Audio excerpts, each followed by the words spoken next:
Kalau sebelumnya publik sempat dihebohkan dengan kelakuan Jan Huadiana, pengusaha di Surabaya yang tahan ijazah pegawai, ternyata ada yang lebih parah darinya. Seperti diketahui, Diana menunjukkan gelagat tak menghargai saat Wamenaker Immanuel Ebenezer melakukan sidak ke gudangnya. Tapi baru-baru ini, perlakuan lebih parah ditunjukkan pemilik perusahaan Sanel Tour and Travel di Pekanbaru, Riau. Tak cuma mengabaikan Wamenaker saat menyidak kantornya, pemilik perusahaan tersebut juga berani menyebut kedatangan rombongan Wamenaker cuma mengganggu. Owner Sanel Tour and Travel, Santi, melalui pengacaranya Tommy Freddy Simanungkalit, menegaskan kedatangan Wamenaker tidak sesuai prosedur karena tidak membawa surat tugas resmi. Tommy menyebut, perusahaan justru merasa terganggu dengan kedatangan rombongan yang dinilai membuat keributan hingga menakut-nakuti karyawan. Selain itu, perusahaan membantah menahan ijazah seperti yang dituduhkan dan menyebut 12 orang yang mengaku sebagai korban bukanlah karyawan mereka. Selain itu, perusahaan membantah menahan ijazah seperti yang dituduhkan dan menyebut 12 orang yang mengaku sebagai korban bukanlah karyawan mereka. Sebelumnya, Wamenaker Immanuel Ebenezer lagi-lagi dibikin kesal saat sidak ke salah satu perusahaan tour and travel di Jalan Teguh Umar, Kota Pekanbaru, Riau, pada Rabu, 23 April 2025.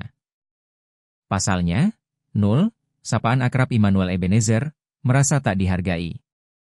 Bahkan ia menyamakannya dengan momen saat sidak perusahaan milik pengusaha Surabaya, Jan Huadiana.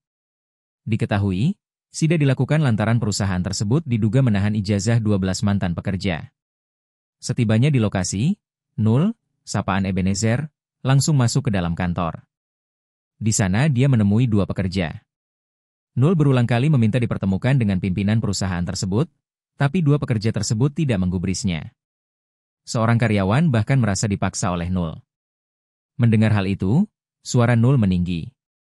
Nul mengatakan kedatangannya bukan untuk memeras, tapi meminta agar ijazah 12 ex-karyawan perusahaan tersebut segera dikembalikan.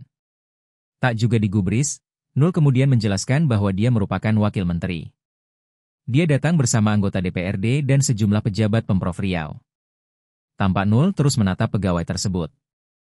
Usai melakukan sidak, kepada wartawan, Nul menjelaskan bahwa dia sudah meminta untuk menemui pimpinan perusahaan tersebut. Ia bahkan menunjuk seorang operator yang sedang bekerja untuk menunjukkan kurangnya respons dari pihak perusahaan. Nul menegaskan bahwa penahanan ijazah adalah tindakan yang tidak bisa dibenarkan. Dia mendesak agar perusahaan segera mengembalikan ijazah 12 mantan karyawannya. Jika tidak, ia mengancam akan mempertimbangkan penutupan sementara perusahaan tersebut. Download Tribun X sekarang, menghadirkan lokal menjadi Indonesia.